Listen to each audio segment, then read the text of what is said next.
Hello, good morning guys. Ngayon magluluto tayo ngayon ng sinaing na tulingan. Let's go!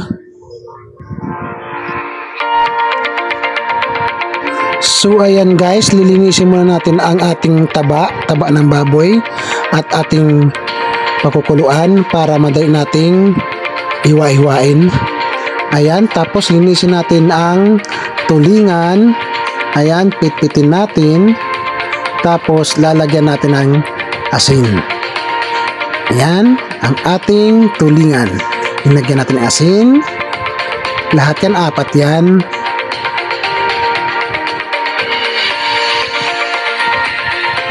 So ayan na nga guys, ang ating pinakuluan na taba. Ayan, madali na nating hiwa-hiwain kasi napakaluan na natin. Ayan, tapos isasalansan na natin ang taba na hiniwa natin. Ayan. Tapos mayroon tayong kamyas, hugasan natin at ating hiwa-hiwain para ilagay natin sa kasama ng pinakuluan nating taba. So ayan guys, mayroon tayong siling haba at labuyo at kamatis, mayroon din tayong sibuyas na puti. So ayan na nga guys, inilagay na natin ang ating kamyas. Ayan. Tapos nilagyan natin ng luya. Inilatag natin ang luya at inilatag na rin natin ang ating tulingan. Ayan.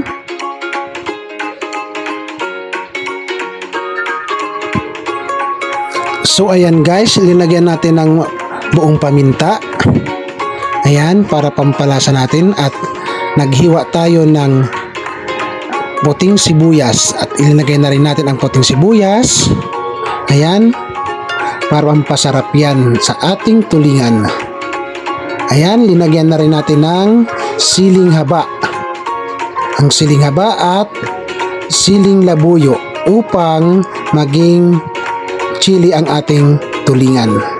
Medyo maanghang. Ayan guys.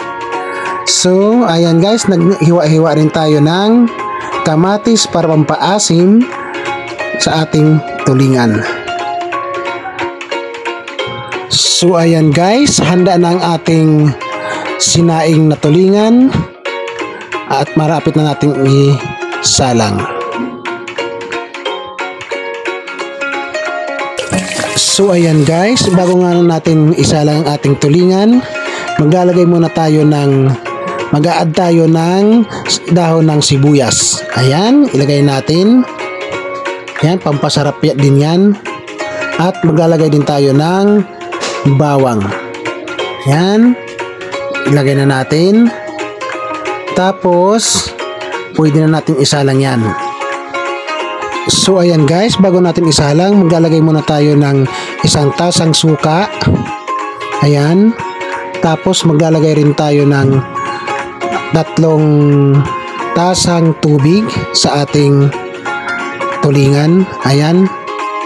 So ayan guys, ang tubig natin ay lampas sa ating tulingan para pag pinakuluan natin ng matagal ay hindi agad matutuyuan.